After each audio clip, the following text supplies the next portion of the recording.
Assalamu alaykum hörmətli anlıqçılar. Yazğıcı Yasincan Sadıq Çoğlanның Bahadır namı namlıq romanının davamını anlıqaysızlar. Ay toyutdigiçe bir yıl ötüp ketdi. Andijonda toy üstüge toy bolğan edi. Babur Xorazmda Temür Sultan bilan Abdullah Mirzani mag'lub qilib, Samarqandni qaytadan qo'lga olgandan keyin asirga tushganlar orasidan Mirza Haydarning ochisi Habiba Sultan xonimni izlab topgan edi. Mirza Haydar ochisi bilan yig'lab ko'rishdi. Boburdan ijozat elib dadasining tuproq beshini yo'qlab keldi. Bu oraliqda Saidxon Boburning g'alabasini tabriklash uchun Said Muhammad Mirzani Samarqandga alohida avatgan edi. Said Muhammad Mirza Andijonga qaytar vaqtida Boburning qo'shilishi bilan Habiba Sultan xonimni birga olib kelgan edi. Shu yil qishda Said Muhammad Mirzaning elchilik qilishi bilan Saidxon Habiba Sultan xonimni nikohiga oldi.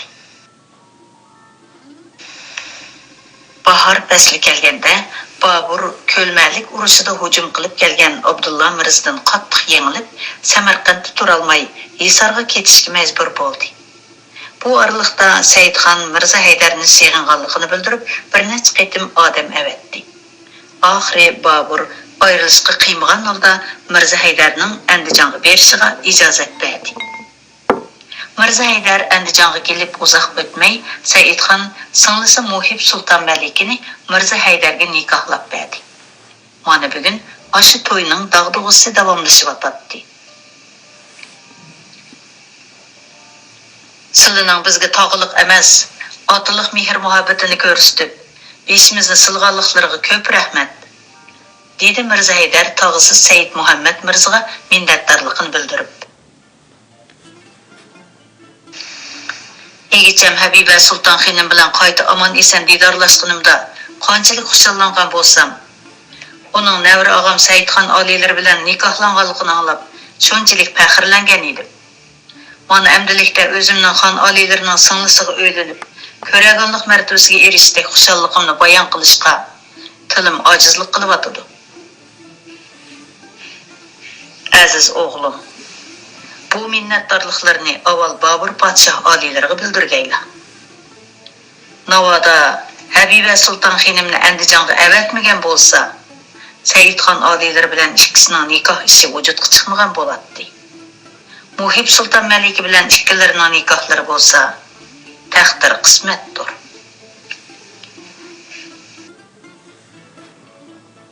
Har qanday narsadan adolat, sadoqat, mardlik a'lo ekan. Rahmatlik otamning umrining oxiridagi xatoligini o'ylasam, to'limi afsuslanaman. Ozmas Allah, hammamiz xomstamgan bandalarmiz, dedi Said Muhammad Mirza. Padarlarning o'l ishi uchun amdi hasrat chekib yurmisizlar. His qilishimcha, og'am o'sha vaqtda Shaybonixonga ko'ngil xohishi bilan emas, sizlarning omonliklarini ko'zlab al bo'lishga majbur bo'lgan. Balkim boshqa muddalarmi bor edi. Ishqilib, nimali bo'lmasin, shu chog'da Hirotdan qochib ketolmaydi. Qochsa o'zining emas, sizlarning hayotlarini do'g'ri tikishga majbur bo'ladi. Men og'amning sadoqatman, vafodor, mard kishi ekanligiga shaksiz ishonaman. Ammo cho'ng og'am Mirza Abubakr bo'lsa, osh bergan qozonni chaqqan haqiqiy bir tuzkordir. Shuncha yillardan beri uning zulmidan Mavlay Sher vodisidagi ra'iyatning bir ko'zidan yosh, bir ko'zidan qon oqmoqda.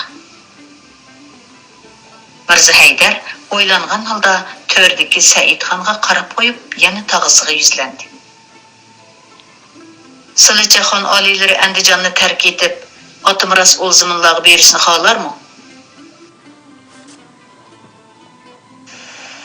Farg'ona vodisi xon oliylariga umrlik vatan bo'lolmaydi, dedi Said Muhammad Mirza o'ychanlik bilan.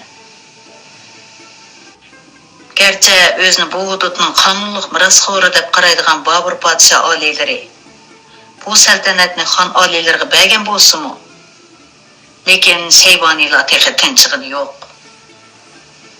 Yana bir tarafdan mustahkam bir xonlik qurib, saltanat tizginini avloddan avlodga yetkazish uchun kindik qani to'kilgan vatandan muvofiq joy yo'qdir. Mirza Haydar tog'isining mulohizasiga qoyillik bilan beshini lang'ishdi. Xon oliylarga jiddiy ma'lumot. Oldiras kirib kelgan Hudaychibekning ovozi bilan to'y nag'masi qaynayotgan so'rin chippida to'xtadi. Ijozat, dedi Saidxon. Ma'lum bo'lganki, Mirza Abubakr 20 ming xillangan sarkarda lashkarlar bilan Andijonga qarab kelib yetibdi. Kutilmagan bu xabar so'rin ahlini qattiq cho'chitdi.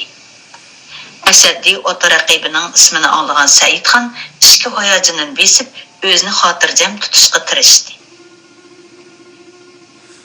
Amir sarkarlardan boshqalar o'zini chetga olg'ay. So'rindagi tuvan darajalik mahramlar, xizmatkorlar, sozandalar durrida o'rinlaridan turishib, saroydan chiqib ketishdi. Ma'lumotni tafsiliy bayon qil, dedi Saidxon. Hudaychibek Chaparmandan olgan ma'lumotini bayon qilishga kirishdi.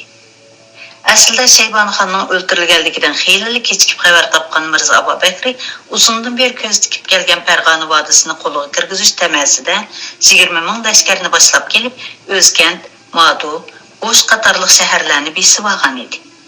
Shu topda Kosonga xiris qilib turgan Shayboniylarning qoldiq kuchlari bilan jang qilishga tayyorlanib turgan Saidxon texi bu ishdan xabar topishga ulgurmagan edi. Farg'onani besvilishga oldirab qolgan Mirza Abubakr dastlabki g'albisidan hayajonlanib, Saidxonning Koson qal'asida Jonbek sulton bilan tirkishayotgan fursatdan foydalanib, Andijonni ishg'ol qilish uchun chaqmoq tezligida kelyotdi. Chaparmanning ma'lumotidan qaraganda, yovning tayyorligi bekmi puxtadaq qiladi, dedi Hudaychibek gapini davomlashtirib. Mirza Abubakr sarkarlarga Andijon sepillari mustahkam, zo'r qal'adir.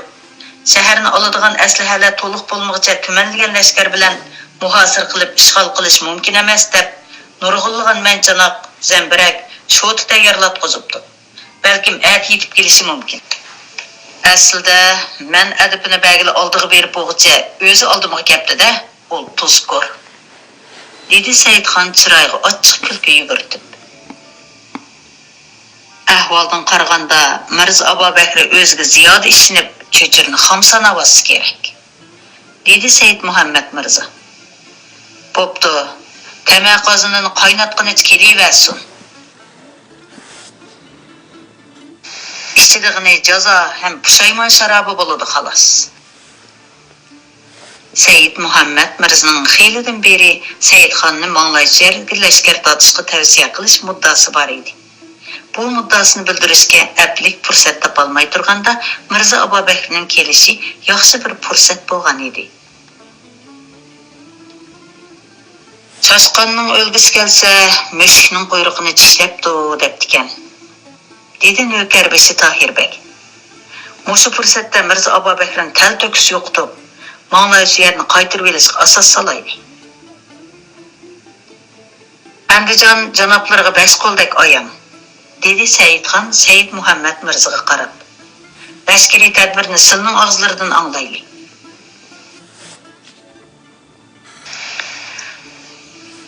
Said Muhammad Mirza das o'rnidan turib, Saidxonga ehtirom bildirgandan keyin amir sarkarlarga yuzlandi. Barliq sarkarlar darhol o'z lashkarlarini elib, shahar sirtidagi tutliqda bargoh tikkay. Boshqa lashkariy tadbirni shu yerda ko'rgaymiz. Tutluq, ujmilik deb izohatdi. Andijon shahrida oz kam 40 kunga cho'zilgan to'y nag'risining o'rniga jang nag'risi almashdi. Saidxon barliq sarkar lashkarlarini elib, yovning oldini to'sish uchun shahardan chiqdi. Bugun havo to'liq ochiq edi.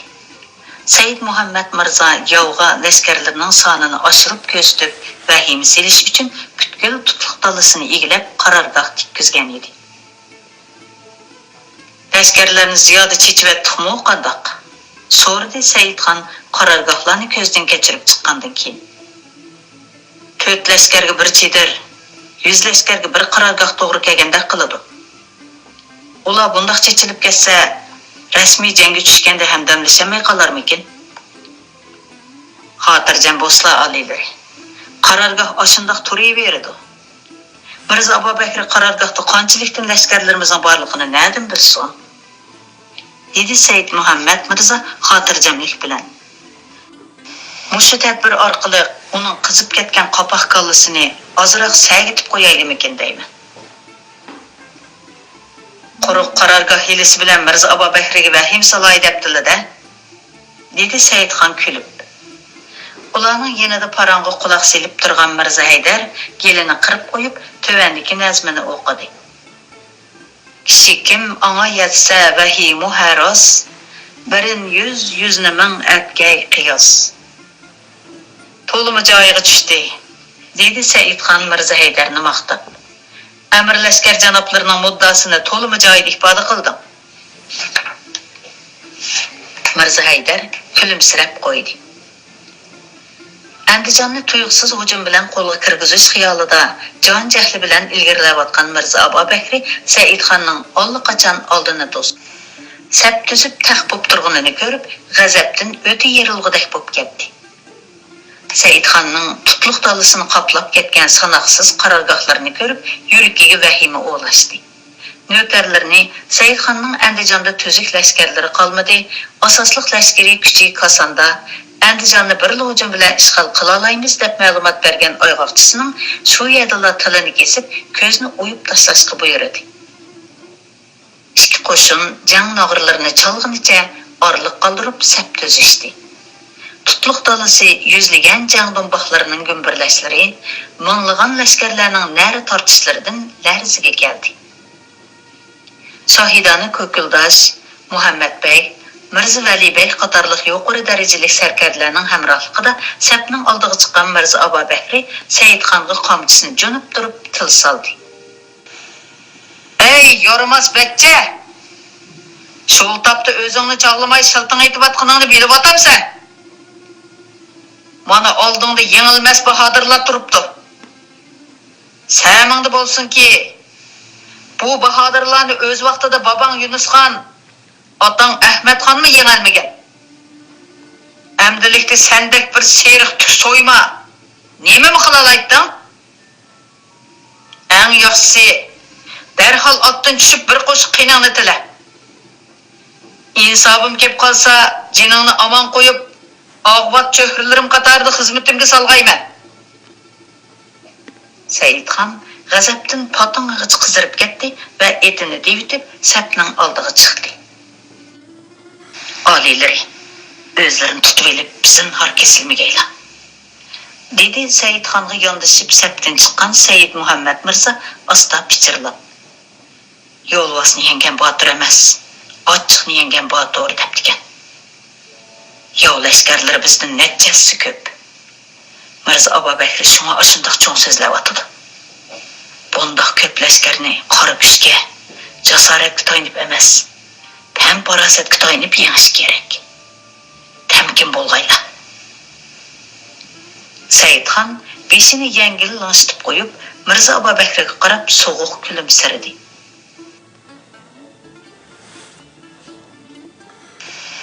"Sening zolim, tuzkur, nomard odam ekanligingni anglab kelgan bo'lsam-mo, lekin xotin kishilarga xos suvandorligingni xiyolimga keltirmagan ekanman. Hozir o'zingning jang maydonida turayotganligingni unutib qolma. Jangni ayollarga o'xshash til haqorat bilan qilish erkakning ishi emas. Kimning haqiqiy g'olib ekanligi hali ma'lum bo'ladi." Mirzo Abubakr Saidxonning bu qadar tamkinligini xiyoliga keltirmagan edi. Shu asnoda Said Muhammad Mirzo etini devitib, oldiga 10 qadam chiqdi-da, ot ustida turib, Mirzo Abubakrga salom berdi. "Assalomu alaykum, og'a." Mirzo Abubakr inisini tonib, chiroyini purishtirdi. "Ko'zimdan yo'qol, ey sag. Men sening og'ang emas. Achchiqlarga oybaslar ağa. Salam berish parhez, eli kelish qarz debdikan. Şol tapda og'li hurmatlarga rioya qilib salom beryapman. İzzat ko'rsatmaslik ixtiyorlari. Ammo hozir buni da'talash qiladigan vaqt emas. Farg'ona mayli Sulton Saidxon oliylarining ilkida bo'lsin, mayli silining ilkilarida bo'lsin. Shayboniylar hargiz rozi bo'lmaydi. Har ishkilarga dushmanlik qiladi. Bu gaplarni bundoq turib tushuntirib bo'lishi mumkin emas. Ma'qul ko'rsizlar, sarkarlardan birini avassizlar. Bir dasturxonda o'ltirib maslahat qilaylik. Navoda sulhini loyiq tepib qolsalar texi yaxshi. Qo'shilmaslar ondan urush qilishsaqmi kechikmaymiz. Mirzo Abubakri birdanla o'ylanib qoldi. Ular rostdanla sulhi talab qilmoqchimidi yoki ilishib o'tamdigandi. Qarorgohlarning ko'pligiga qaraganda lashkarlarning soni meninkidan kam chiqadigandek emas. Sulhini rad qilsam qandoq bo'lar? Mayli. Sulhiga sarkar davatib, mushu bahonada ularning ahvolini tinglab ko'rmaymanmi? Ahvoldan qaraganda ularning sulhi talab qilg'isi bor deb qiladi. Dedi Mirzo Abubakrning xiyolini bo'lib. İcazat versizlar kaminlar berib ularning haqiqiy muddasini o'qib kelay. Mirzo Abubakri damalliq ijozat bermay sarkardasiga qaradi. Sulhi talab qilib qolsa bir qitimda maslahat pishmasligi mumkin. Dedi Mirzo Valibek gapini davomlashtirib. O'sha bahonada yaqinlashish orqali Said Muhammad Mirzoni qarorgohimizga maslahatga taklif qilay. Qarorgohimizga kelsa, darhol tutib qolmaylik. Said Muhammad Mirzon ayrılsa, Saidxonning 15-i 20 beligi bo'lsa hech ish qila olmaydi. Hech iloj qila olmaydi da, dargohlarga bosh egib kelishga majbur bo'ladi. Mirzo Valibek bu ham xiyoliga qattiq ishinib, Said Muhammad Mirzoni aldab tutib, qattiq xizmat ko'rsatish tamasiga tushgan edi. Amisi shundoq qilaylik. Dedi Andijonga kirishga oldirab turgan Mirzo Abubakri neri berisini o'ylamaydi. Navoda Said Muhammad Mirzoni dargohimga oldab elib kelalsang, bu qitimqi yurishning birinchi to'hfasi sening bo'ladi. U gapini tugatib, Said Muhammad Mirzoga yuzlandi. Bo'pti. Talabingni qabul qilay. Ammo sulhini o'zing talab qilganliging uchun sen mening dargohimga kel. Maslahatni bu tarafda qilaylik. Sening qo'liq shumliqlaringni kim bilmaydi? Meni kichik bolani oldigandek oldayman demoqchimisan? Said Muhammad Mirzo tamkinlik bilan javob berdi. Deganlari o'rinli og'a. Sulhi talab qilmagan taqdirdami dargohlarga salomga berish majburiyatim bor edi. Ammo men hozir Sulton Saidxon oliylarining navkariman. Ikki qo'shin urushga hozirlanib turyotdi. Demak, o'ttirimizda to'liq ishonch yo'q. Bundaq vaqtda Sulton Saidxon oliylari ijozat bermaydi. Shunga men bu sarkarlarning bu tarafga kelishini talab qilmay, "Sizlarmi meni kel" deb turib olmasizlar. Avval biz ikki qo'shin bargohining o'ttirisida bir so'rin hozirlab suhbatlashaylik. Suhbat muvaffaqiyatli bo'lib, ko'nglimizda ishonch paydo bo'lsa, ondan dargohlarga salomga boray. Jahillik qilsam uni gumonlantirib qo'yishim mumkin. Mayli, avval suhbatga yo'l qo'yay. Ondan dargohimga kelmasga amali yo'q. Bo'ladi. Shundoq qilaylamisa? Dedi Mirzo Abubakri. Suhbatga Mirzo Valibekni bosh qilib, 4 sarkar da'vatman. Senmi 4 sarkardan bilan kel. Maslahat suhbasini o'zing rostla. Vaqt peshinga qaror topishqandoq. Bo'ladi. Har ikkala taraf lashkarlarni bir chaqirim kayniga chekindirdi. Ammo bir-biridan ehtiyot qilishib, o'chishar turishdi. Said Muhammad Mirzo jang maydonining o'ttirsiga chaqqong'in bir chedir tikkizib, esil taom sharoblarni hazırlatqizdi. Deyishgan mahalda Mirzavali bey to'rt sarkardasi bilan yetib keldi. Har ikkala taraf bir-biriga salom berishib, o'rin olishdi. To'rda Said Muhammad Mirza bilan Mirzavali bey o'ltirdi. Boshlab kelgan sarkardalari o'z amirlarining oyoq tarafidan o'rin olishdi. Janoblar, dedi Said Muhammad Mirza suhbatdoshlariga tekshi bir nazar tashlab olgandan keyin.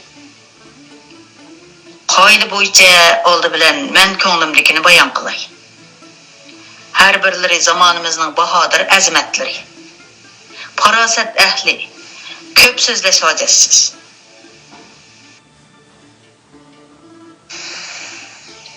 Aytar so'zim shulki, Sultan Saidxon oliylari Mo'nglayshiyar, Turpan, Beshbaliq va Olmaliq vodisining haqiqiy taxt egasi bo'lmish mərhum Sultan Ahmedxon oliylarining xonzodasidir.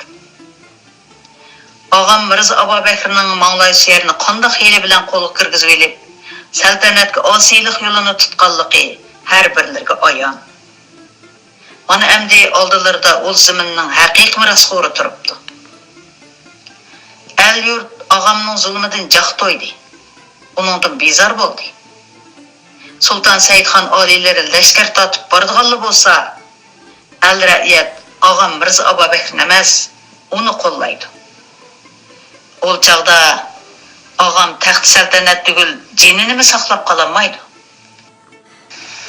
Amir baglari bo'lmish sizlarning kuninglarmi uningdan battar bo'ladi. Shunga haqiqatni yo'qlab, zolim hukmdorning itoatidan chiqib, xonzod oliylariga bay'at qilinglar. Shunda qilsanglar, istiqbol quyoshinglar, baxt osmoninglarda yana nur chachidi. Agar bu taklifimni ma'qul ko'rmasanglar, Ağam Mirza Abubakrni xonzoda Saidxon oliylari bilan dushmanlashishdan to'singlar. Birlikda shayboniylarga taqobil turaydi. Buning har ikkala tarafga foydasi bor. Bizni suhbatga chaqirishga muddalarim o'shimidi? Bas, sizlar bilan suhbatlashamiz. Mirzavali bey das o'rnidan turdi. To'rt hamrohimi uningga ergashdi. Oldirab yengillik qilmislar sarkarda. Said Muhammad Mirza Mirzavali begning do'lisidan do'stlarcha tutib, uning to'rt hamrohiga qaradi. Mirzavali begga ayrim deydigan bir necha ig'iz so'zim bor. Sizlar chiqib turinglar. Ochiqqa kelib turgan to'rt sarkarda chedirning sirtiga chiqib ketdi. Mirzavali beg ularni to'xtatishga ulgurmay qoldi. Said Muhammad Mirza o'zining to'rt sarkardasini chiqarib etdi. Asiyada Said Muhammad Mirzaning ishonchisiga erishib olib, uni Mirza Abubakrning qishiga oldib ep berishda qolgan Mirzavali beg yer berishni o'ylashmayla yana joyida o'ltirdi. Qani kaslar, avval bir yutumdan sharob ichaylik. Mirzavali beg usab qolgan edi. Shunga Said Muhammad Mirza tutgan sharobni bir ko'tarib ichib etdi. Shu topda u Said Muhammad Mirzaning vaqtni qasdan keyiniga so'zayotganligini xiyoliga keltirmaydi. Hay to'ytigicha bir cho'gin choy qaynamachilik vaqt o'tib ketdi. Janoblari ikki qiz gapim bor degandilar, dedi Mirzavali beg. O'sha gaplarni anglagan bo'lsam, qoldi suhbatni loyiq ko'rslar o'g'illar Mirza Abubakr oliylarining dargohida davomlashtirsak. O'g'illarimiz siz bilan ayrim suhbatlashishga to'liq intizordir. Men ham shundoq, dedi Said Muhammad Mirza tamkinlik bilan. Sizlar og'amning dargohidagi martabalik sipohladi. Sarkarlarning hammasi og'izlariga qaraydi. Sizlarga demoqchi bo'lganim boshqa gap emas. Yana boyaqiy gapimni takrorlamoqchiman. Obdan o'ylanib ko'rgaylar. Ayrim deydigan qandoq gapi bor ekan debdiman. Aslida yana shu boyaqiy gapgan bu. Jon halqumiga kelib qolganda og'isining oldiga berib gunohini tilmay, yana shu baxtsiz xonzodasining depini chilayotganni. Mirzavali bey o'rnidan turdi. Bo'ladi. Bu takliflarni o'ylanib ko'ray. Ammo sizlarni vaqtida aqllarining dargohiga berib, salom bajo keltirgaylar. Nimalar degan bilan ikkilar qarindosh emasmi? Alloh xolisi shundoq qilaman. dedi Said Muhammad Mirza. Kaminlari layoqdan bo'lmasimi, og'i inla o'tirsa ko'rik bo'lishni xohlayman. Bilmadim, qachon berishga vaqtlari yetarkin. Xon oliylari xush xabar olg'as ketay. Hozircha bir nima deya olmayman. Buning uchun xonzoda oliylaridan ijozat olishim kerak. Janoblariga ayrim xabarini beray. Said Muhammad Mirzadan aniq va'da ilishga ko'zi yetmagan Mirza Vali bey o'rnidan turdi. Ikkilisi birga chedardan chiqdi. Ularning sarkardalari chedar tubida saqlab turishgan edi. Amasa heliq gapni obdan o'ylanib baqirlar, dedi Said Muhammad Mirza Mirza Vali begning hamrohlariga qarab qo'yib. Bo'ladi, men misilning xabarlarini kutaman, dedi Mirza Vali beg.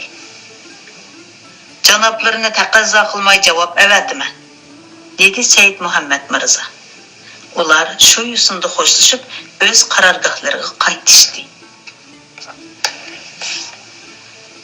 Farmon berganlar oliylari, tezdan jang tayyorligiga kirishaylik, dedi Said Muhammad Mirza Said xonning chediriga kirib. Maqsad muddallar o'ngishli bo'lgan o'xshamamdi, so'radi Said xon. Allah xolisa uningdan ortiq bo'ldi, dedi Said Muhammad Mirza. Mirza Abu Bakri to'limi gumonxo'r odam. Bu chaqqa bechora Mirza Vali bek qo'llisidan ayrilgan taqdirdimi, ming o'lib bir tirildi. Demak, Mirza Abu Bakrining sarkardalariga bo'lgan ishonch sustlashibdi-da. Hamim shundoq. Mirza Vali bek uning martabalik sarkardalaridan. Mirza Abu Bakri uningdan gumonlanib azoblasa, boshqa sarkardalarining ko'ngliga vasvas tushib jang qilishga ro'y bo'lmaydi. Jangning 9 rang, biri jang degan ma'no shu. Aytqanlar kelgay, dedi Said xon. Said Muhammad Mirza to'g'ri faraz qilgan edi. Gumonxo'r Mirza Abu Bakri Mirza Vali begning suhbat ahvolidan bergan ma'lumotidan qilchilik qanoat hosil qilmadi. Uningga hamroh qilib avatgan 4 sarkardani chaqirdi. Rostchilik bilan aytinglar. Boy Said Muhammad Mirza bilan ko'rishganda qanday so'zlar o'rg'i tushdi? 4 sarkarda Mirza Abu Bakrning chiroyidagi dahshatni ko'rib xuduksirashdi. Bir-biriga madad tilab qarashdi. Ondan duduqlagan holda bulungan gaplarni yipidan yanglisiga so'zlab berishdi. Bularning aytganlarini boy Mirza Vali begmi bayon qilgan edi. Shunga Mirza Abu Bakrga ular til biriktirib olgandek tuyulib, chiroyi texmi turildi. Yana boshqa gap bo'linmadimi? So'radi Mirza Abu Bakri ularning ko'ziga nastardek tikilib turib. Ha, rost, dedi ulardan biri darhol esini yig'ib. Bizning oldimizda Said Muhammad Mirzaning degan so'zlari mushu. Ondan keyin bizni chedirdan chiqarib etib, Mirza Vali beg janoblari bilan ayrim xeyli uzoq so'zlashdi. Biz sirtda bo'lg'ashqa nima deyishganini anglayolmadik. Keyin ular chedirdan birga chiqishdi, dedi yana bir sarkarda. Said Muhammad Mirza xo'shlanadigan chaqda Mirza Vali begning qo'lini mahkam siqib turib, "Ama seyliq gapni obdan o'ylanib baqirlar" deb topildi. Mirza Vali beg janoblarimi, "Bo'ladi, men sizning xabarlarini kutaman" deb javob berdi. Said Muhammad Mirzamo silini taqozo qilmay javob avatiman dedi.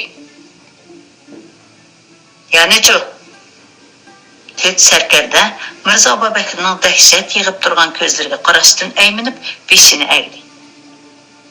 Uningdan boshqa gap bo'linmadi.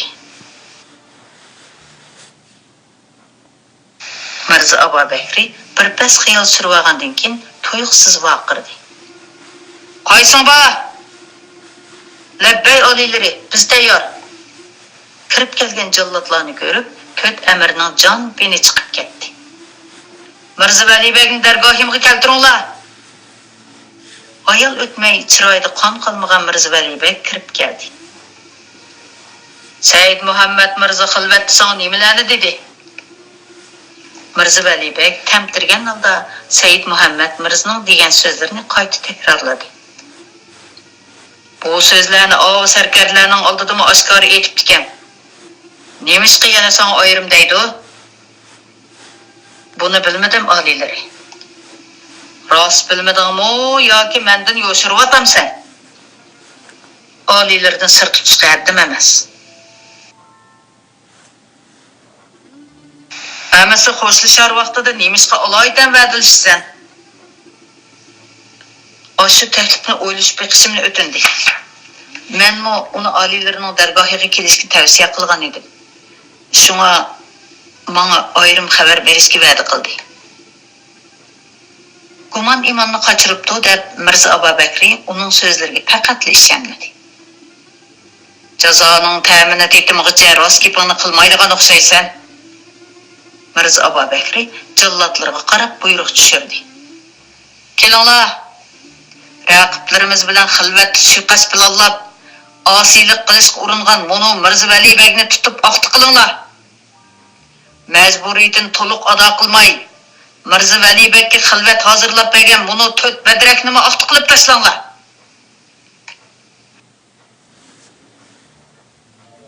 Rahim qilg'aylar oliylari, bizga uvol bo'ldi. Ular o'zlarini yerga tashlab nola qilishdi. Qo'rqib ketgan shohidani ko'kildash bilan Muhammad Bagning hech qaysisi oraga tushib, Mirza Abu Bakrga nasihat qilishga petinolmadi. Jallatlar ularni so'rab ep chiqib ketdi. Ayol o'tmay ularning tig' ovoziga chidamay nola qilgan ovozi anglandi.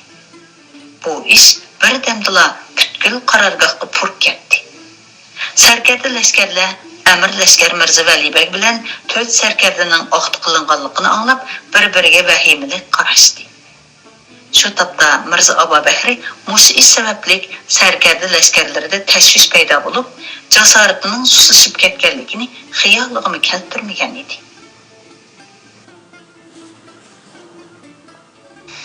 Ertasi ertagan jang boshlandi. Said Muhammad Mirza lashkarlarni kundigidan boldir nashti qilishga buyurgan edi.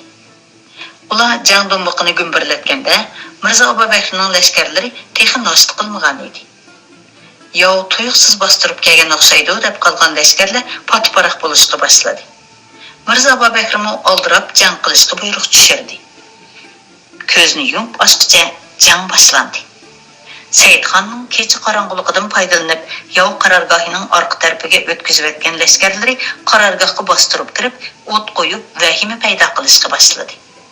Mirza Abu Bakr lashkarlarining tunugunla jangdan royi yangan edi. Ular zolim Mirza Abu Bakrdan to'liq norozi edi. Mirza Vali Beg bilan 4 sarkardaning sababsiz oqti qilinishi boshqa sarkarlarni andishiga sep qo'ygan edi. Shunga ular jasorat ko'rsatmadi. Shuning bilan jang Mirza Abu Bakrning mag'lubiyati bilan oxirlashdi. Bu jangga bahodirlik bilan ishtirok qilgan Mirza Haydar keyingi vaqtlarda yozgan Shohona asri Tarixiy Rashidiga bu jangni tasvirlab mundaq deb yozdi. Bu jangning voqealari nihoyat ko'p. Hammasini bayon qilsak so'z uzoqqa cho'ziladi. Nurg'un shiddatli janglardan keyin g'olibiyat shamidagi xonning bayrog'ini lapildatishga boshladi. O'lim va xorliq to'plarini dushmanning ko'ziga to'ldirdi. Mirza Abu Bakrning lashkarlari kuch-quvvat va son jihatda go'yo tog'dek edi. Xonning baxt saodat va nusrat shamili uni go'yoki samonni uchirgandek so'rib etdi.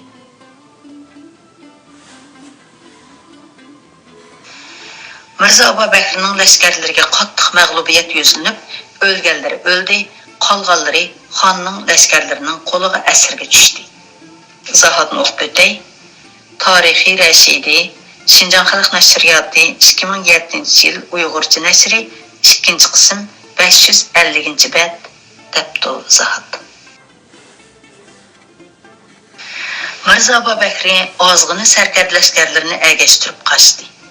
Uning 3000 dan ortiq sarkarda lashkarlari asirga tushgan edi. Qoida bo'yicha asirlar o'ldiriladi yoki oqti qilinib, qul o'rinda ig'ir amgak qilinadi. Asirlarni Andijon qal'asining sirtiga opirib kollasini ilinglar, dedi Saidxon farmon jakarlab. To'xtab turinglar. Said Muhammad Mirza farmonni ijro qilish uchun mong'on sarkarlarni to'xtatib qo'yib, qo'l bog'lig'inicha Saidxonga murojaat qildi. Janobi pasibanımızga deydigan bir kalima maslahatim bor edi. Xo'sh, dedi Saidxon. Tangriga tashakkurlar va minnatdorliklar bo'lsinki, G'alaba Nusrat oxiri oliylarga mansub bo'ldi.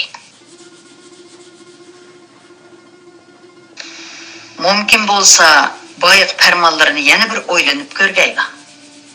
Qashqar, xususan Mang'lay Suyar vodisi oliylarning otim rasmlaridir.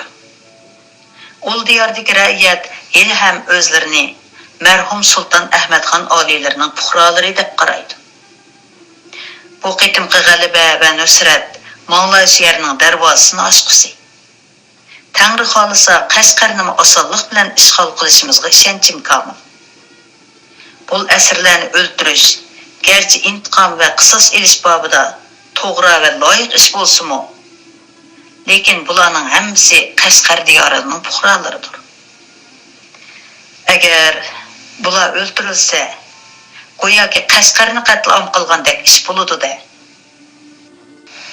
Ol diyordagi avomning nazarida oliylarning Mirza Abubakirdan qilchilik farqi qolmaydi. Bu oqibatda pushaymon va nadomatga sabab bo'ladi. Hazrati xon oliylari navod bularni menga topshirib, gunohini afu qilsa, bu ish oliylarining bu dunyo va oxiratlik nasibasi va shon shuhrat uchun foydalidir.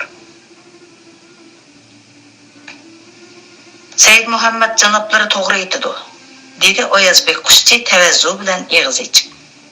Xon oliylari shafqatlidir.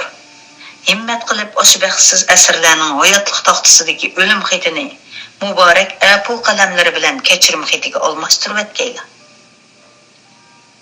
Xon oliylari shafqatlidir, dedi boshqa amirlarga iltijo qilib.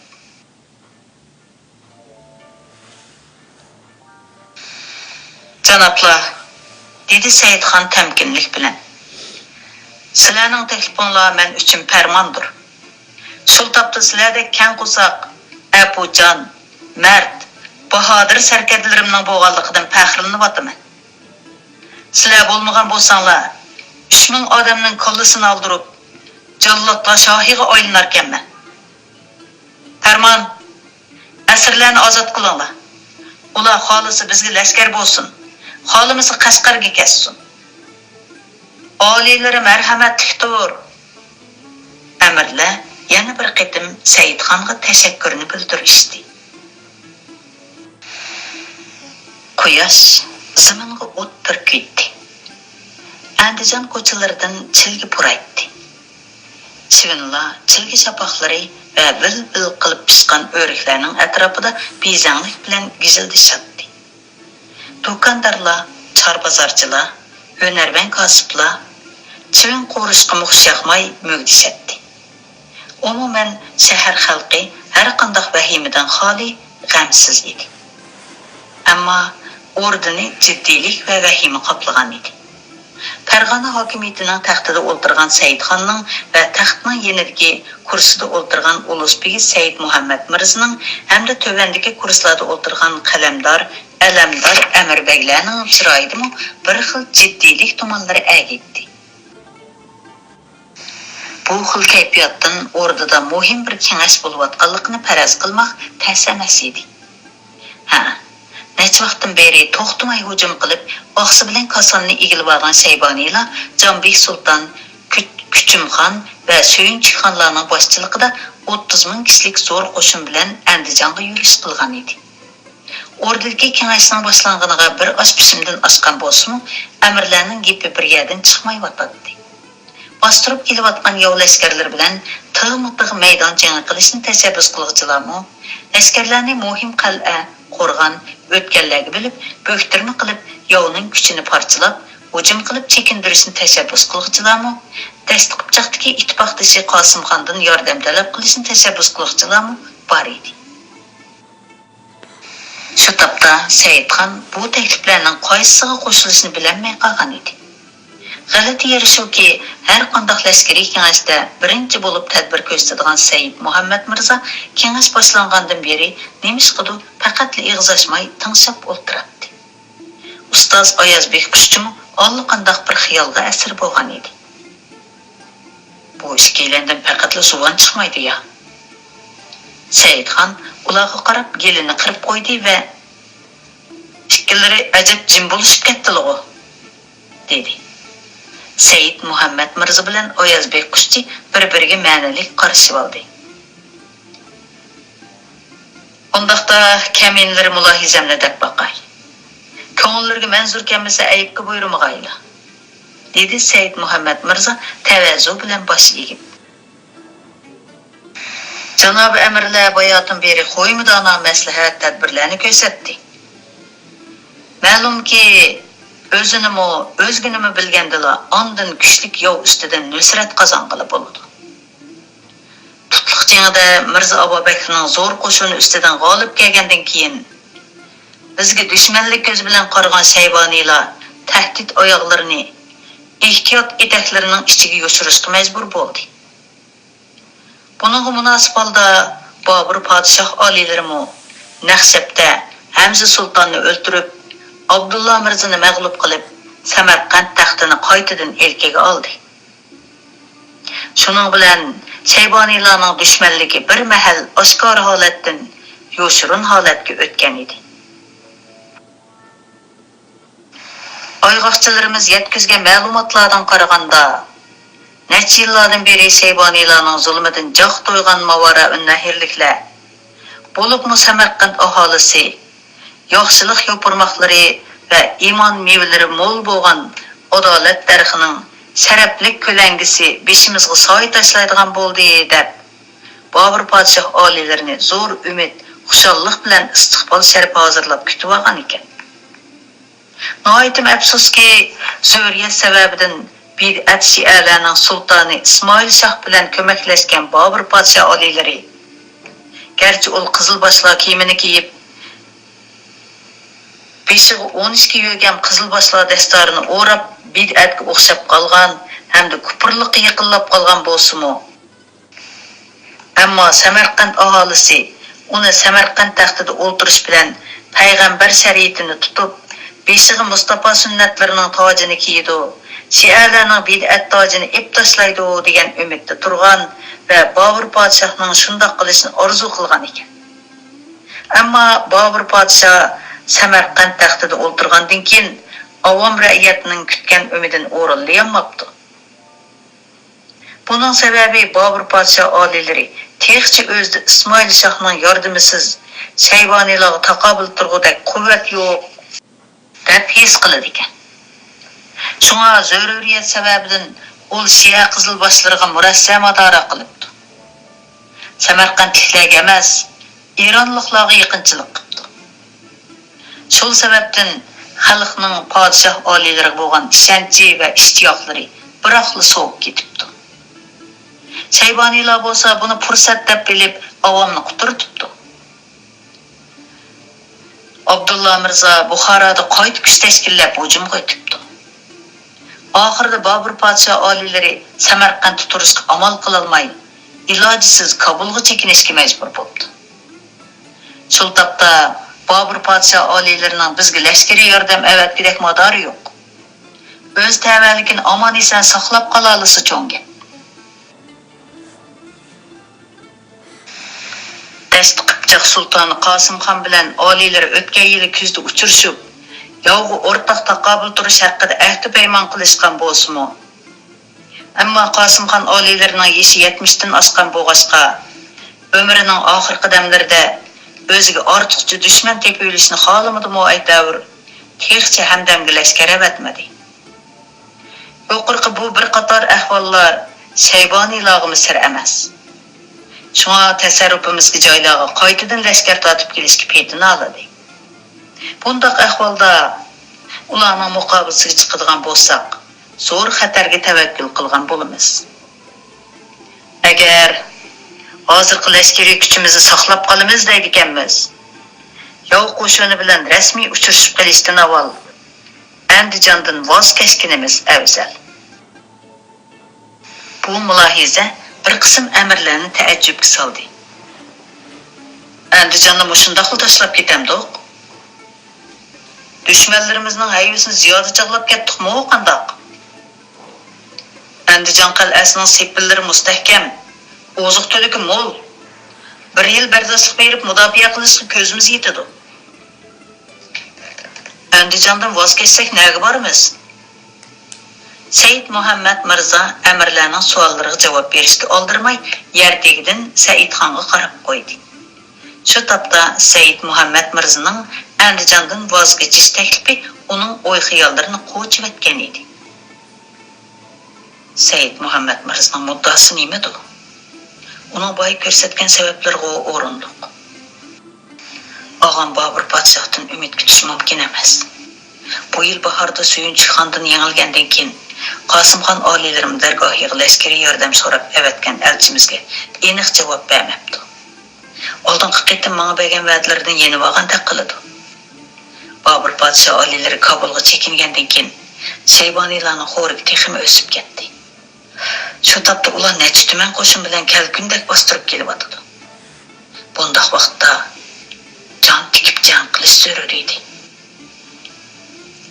Muddalarni tafsiliyroq bayon qilsizlar, dedi Saidxon.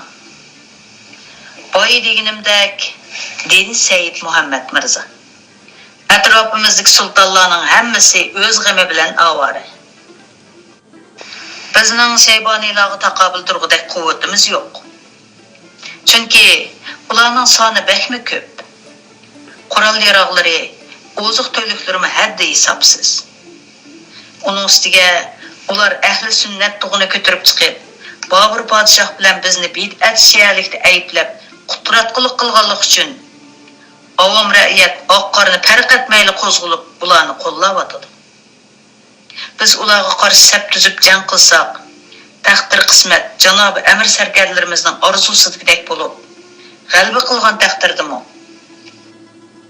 Faqat bir sog'lom odamning bir qo'lini sundirganchilikli ish qilgan bo'lamiz. Halbuki sog'lom kishining bir qo'li sunganligi bilan u kishi tamoman kordan chiqmaydi. Balki aksicha soqivilibla davomli ustunlik talashidi, dushmanlashidi.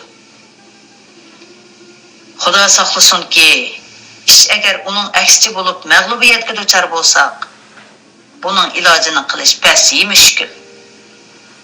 U chaqda bu xatolikni hech qanday tirishchilik bilan to'ldirg'ili.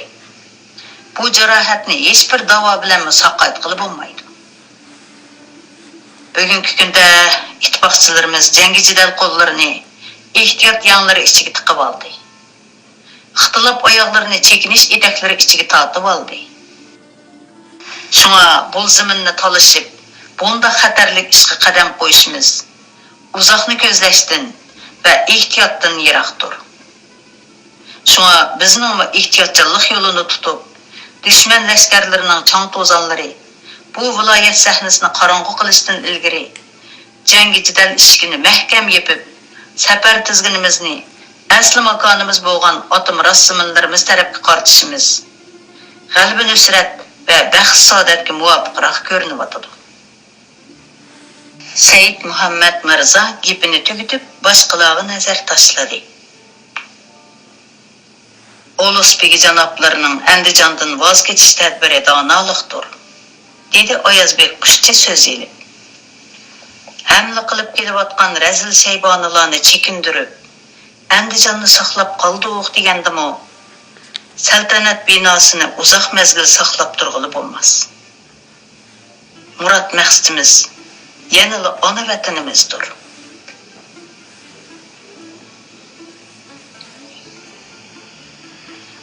Turpan taxtigohida oliylarning bir ulush nasibasi bo'lsa-mu, taxtda o'g'illari Mansurxon o'ltirib uning ustiga o'g'illari bilan o'ttirlarda nizo adolat bor. Shul sababdan Turpan taxtigohidan panohlik so'rashlari zinhor mumkin emas, dedi Said Muhammad Mirza. Ammo ul otim rassimlarining bir parchasi bo'lgan Mo'g'lay suyar biz uchun noyitimi muvofiqdir. Buningdagi sabab shulki, hozir Mirza Abubakrning g'olibiyat uloqlarini yo'rlangan holatda deyishga bo'ladi. Chunki u tutliq jangida bizdan zarba yeb yengildi. Shunga Mo'g'lay suyarga borsak, u barliq kuchini yig'ib tirkashgan taqdirdimi, faqat bir qitimliq jangga yetishalishi mumkin. Ammo bu jang Shayboniylar bilan qilgan jangga qaraganda yengil va osondir. Biz uchun bu jangning xavf-xatari ozroq, foyda manfaati ko'proqdir. Bu maslahatimning muvofiqligiga yana bir dalilim shulki, hozir Mirzo Abu Bakrning yashi 60 dan eshib ketdi. Pok va buyuk Tangri 40 yildan beri uning bu jabr zulmlariga muhlat berib, o'zining sabr toqat qilg'uchi sifatini namoyon qildi. Kuchlik ehtimollik shulki, hamda Tangri muhlati to'shib, uning zulm kunlari zavolga yaqinlashdi. Oygoqchilarning ma'lumotidan qaraganda, u tutliq jangning orqasida Mirzo Vali bek qatorliq 5 sarkardisini qandoq qardan chiqargan bo'lsa, Shohidani Ko'kildosh Muhammad bek qatorliq amirlardan ehtiyot qilib, bularni menga osiylik qilish mumkin degan gumon bilan qattiq jazolabdi. Hozir uning dargohida dongdor qobil sarkarlar qolmabdi. Buni o'zdab sipoh va lashkarlarning ahvolidan xabar olmabdi. Bir qancha qobiliyatsiz, tadbirsiz kishilarni ishga qo'yibdi. Biroq ularning fikr va tadbirsiz bo'lishiga qaramay, yana Mirzo Abu Bakrdan xotirjam emas. Hozir Mirzo Abu Bakrning saltanati cho'q chekidan ajrab ketgan holatdadir. Mushundaq fursatda butkul kuchimizni to'plab Qashqarga yurish qilsak, ehtimol taqoq eshiklarni ichishga qodir Tangri Fatih Nusrat eshiklarini iqbol va baxt davlat yuzlariga ichib, murodimizni hosil qilib bersa ajab emas. Uning ustiga Mo'g'ul shahar saltanatidagi barliq amir sarkarda, mulozim lashkarlar, izbosarlik va martaba jihatda Mirzo Abu Bakr bilan mening sherik ekanligimni, uning menga oti bilan qarindosh ekanligini obdan biladi. Xon oliylari bo'lsa, buyuk saltanatning haqiqiy taxt varisidir. Shunga Mirzo Abu Bakrning mulozimlari uningdan ayrilib bizga yuzlanishi tamoman mumkin. Garchi u mening og'am bo'lsa-mu, ammo fiqr hamma ishda sizlarga abdul abad sodiq bo'laman. Har qanday mag'rur bosh oliylarining huzurida o'zini tuproq bilan tang tutmaydi ekan.